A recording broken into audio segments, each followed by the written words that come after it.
aquí en el Centro de Estimulación de Muna y Nuna con su director. Él nos va a explicar de qué trata su nombre. Ok, buenos días. Mi nombre es Segundo Antonio Arroyo Cornejo. Soy psicólogo desde el 2019. Hace 2 años emprendimos junto con mi socia y pareja este sueño que se llama Muna y Nuna, que en su construcción como marca, como empresa, pensamos en dos palabras quechua. Munay significa bonito o bonita y Nuna significa alma. Entonces, cuando juntamos esos dos conceptos, para nosotros los psicólogos, es el tratado del alma lo que nosotros hacemos, ¿no? O el estudio del inconsciente, o el estudio de la mente humana. Y entonces, todos somos almas bonitas que tienen muchas potencialidades, pero hay que permitirnos entender a las personitas o a las personas con las que trabajamos, porque depende del nivel de educación o nivel de maduración. Tengo que tener una forma de trabajar. Con los niños es trabajo lúdico, full juegos. En cambio, con el adolescente es otro tipo de trabajo y ni qué decir con el adulto, ¿no? Con el adulto yo le puedo sentar y le puedo explicar conceptos muy complejos y probablemente me entienda. Pero al niño yo no puedo sentarlo y darle conceptos complejos para que me entienda el seguimiento de indicaciones. Entonces, tenemos que adaptarnos al nivel educativo de la persona o al nivel de desarrollo de la persona. Nos encontramos aquí para saber más sobre nuestro proyecto sobre la estimulación en niños de 3 a 5 años. ¿Por qué es importante la estimulación del lenguaje? Bien, para poder responderte por qué es importante en relación a la edad de 3 a 5 años, tengo que irme un poquito más atrás, porque en nuestros cursos de desarrollo humano o en la formación nos enseñan que el desarrollo del ser humano viene desde los procesos de la concepción y entonces pasan ciertas etapas que nos ayudan a terminar madurándolo. Entonces, el término del proceso de embarazo es de 9 meses y el primer grito o el primer llanto del bebé significa pues su primer intento de comunicación, ¿no? Entonces, a lo largo de la historia en el desarrollo humano, dice que hacia los 6 meses debe de tener balbuceos y dice que hacia el final del primer año ya debe de tener algunas palabras desarrolladas como mamá, papá, agua, hambre, comida, ¿no? Sin embargo, que en algunos casos no se llega a desarrollar y ahí hay que saber identificar qué es lo que está sucediendo con el niño. Entonces, hacia el final de los 2 años, tienes un niño que debe de tener frases estructuradas, pero si no se llega a esas frases estructuradas, ya estás viendo que hay un déficit o hay un problema que tiene que ser atendido. Ya cuando hablamos de 3 a 5 años, se supone que a los 3 años los niños llegan al primer momento socializador y como tal deben de tener palabras, frases, conceptos complejos para poder ser parte de la sociedad. Entonces, es importante que hasta esa etapa haya sido estimulado en casa. Pero de ahí en adelante va al jardín, pero el jardín no es el espacio donde va a tener que aprender a hablar, porque las maestras lo que aprenden es a dar un código a cierta forma de comunicación. Entonces, necesita ser educado y necesita ser estimulado en todo ese largo proceso, porque desde los 0 años hasta los 6, 7 años, todo su aprendizaje es significativo, es a través del juego, a través de lo lúdico y así es como podemos lograr estimular, ¿no? En el caso de que yo estoy estimulando a un niño de 3 años, tal vez esto ya sea muy complejo para trabajar con este niño de 3 años, ¿no? Pero un rompecabezas un poquito más simple, donde solamente tuviera manzana, uvas, sandía y naranja, entonces el niño va a poder ir identificando justamente la forma de cómo son las uvas, de cómo son las manzanas. Ahora, otro trabajo adicional para poder estimular el lenguaje que podríamos hacer en casa mismo es olores, por ejemplo, ¿no? Las frutas tienen diferentes olores, diferentes sabores, entonces asociamos olor, sabor, color. Entonces, si yo te pregunto, ¿te acuerdas el sabor que tiene la manzana? ¿No? Las manzanas de color verde como de color rojo tienen un sabor muy similar, pero hay... Diferente. ¿no? Entonces tú estás identificando color, sabor, forma, figura, y entonces todo ese proceso es porque te invitan y te dan, ¿qué es esto? ¿No? Y la curiosidad del niño y la curiosidad del trabajo del docente en el contexto inicial es justamente estimular la adquisición de mucho lenguaje, ¿no? No sé si con eso respondo a tu pregunta. Sí, es muy interesante.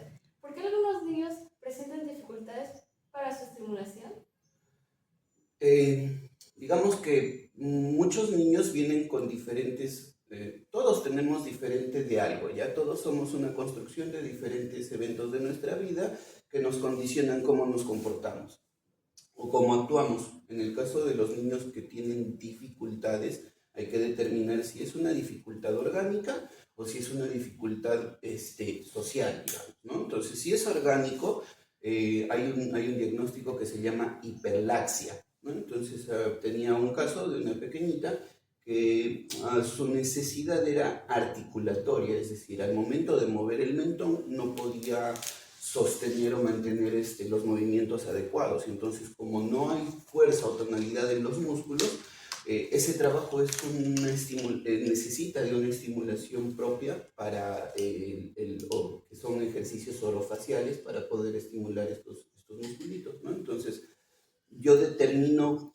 tras el diagnóstico, el profesional que atiende este caso debe de determinar qué necesidad específica tiene el niño. Entonces, algunos tienen falta de la letra R, otros confunden la P por la C, ¿no? Entonces por ahí hay una niña que dice loto, ¿no? Todo está loto, loto, loto, loto, y entonces dificultaría poder comunicarnos adecuadamente, y ahí es que el terapeuta de la diferencia del gallo, el pato, y otras aves más que podamos encontrar en el camino, ¿no? ¿Cuáles son los beneficios de la estimulación? Los beneficios de estimular son que a largo plazo el niño que ha sido estimulado y ha podido adquirir un montón de palabras o léxico para poder transmitir sus mensajes adecuadamente, es que lleguen a comprender, se adapten a la sociedad, sigan indicaciones, comprendan responsabilidades, ¿no? Entonces, el beneficio directo es que tengas un niño integrado al grupo.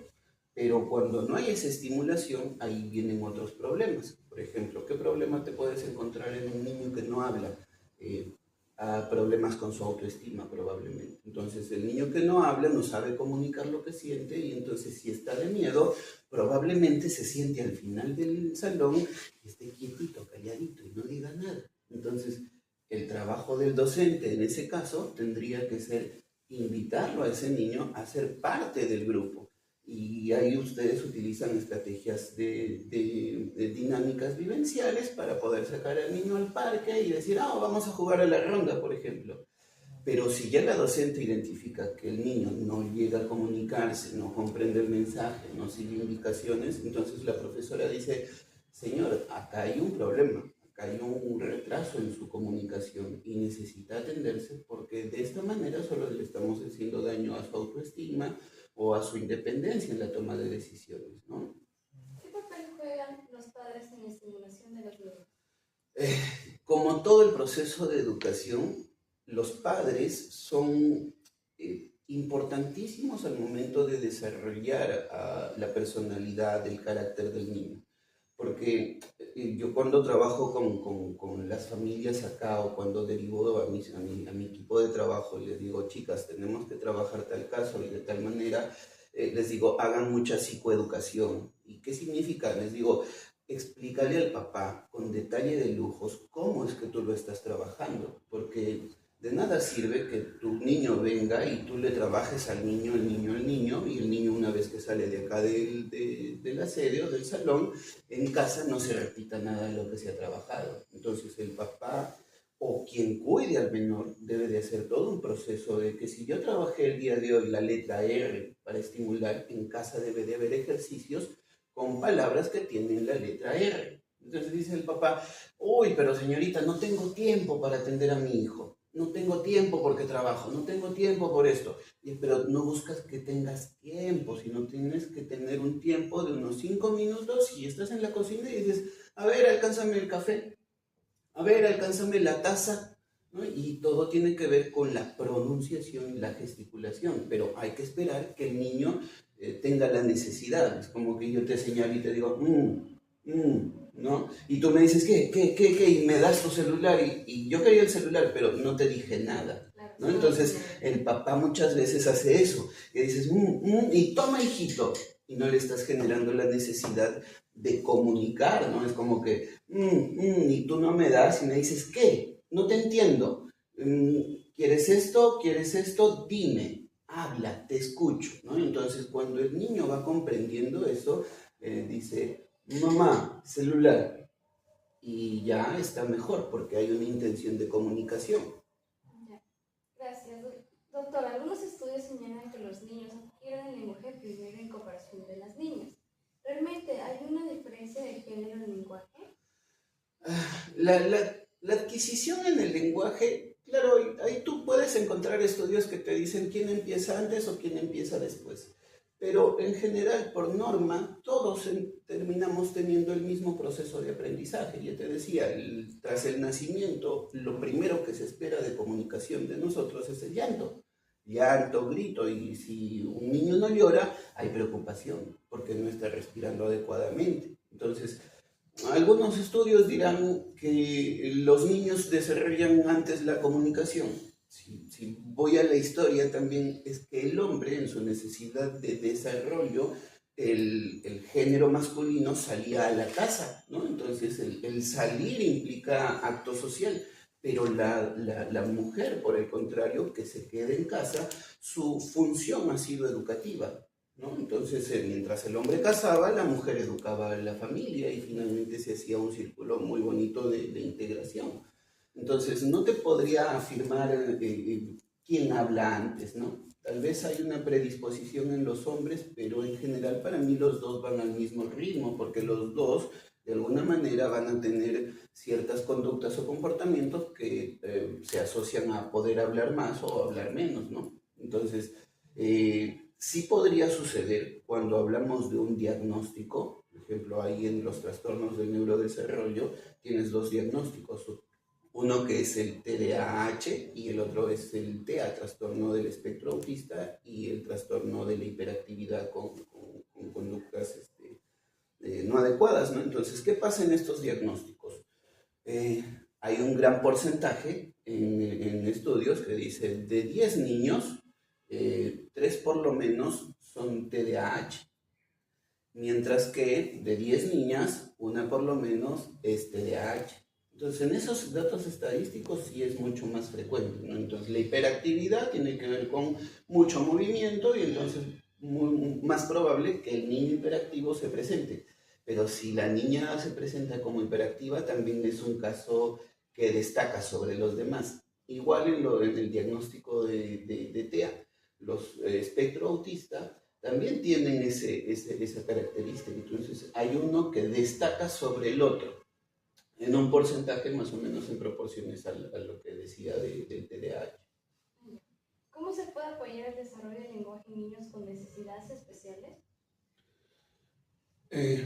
Primero, que es la terapia necesaria, pero antes de la terapia, si ya hay necesidades especiales como TEA o TDAH, si llega, por ejemplo, a nuestra consulta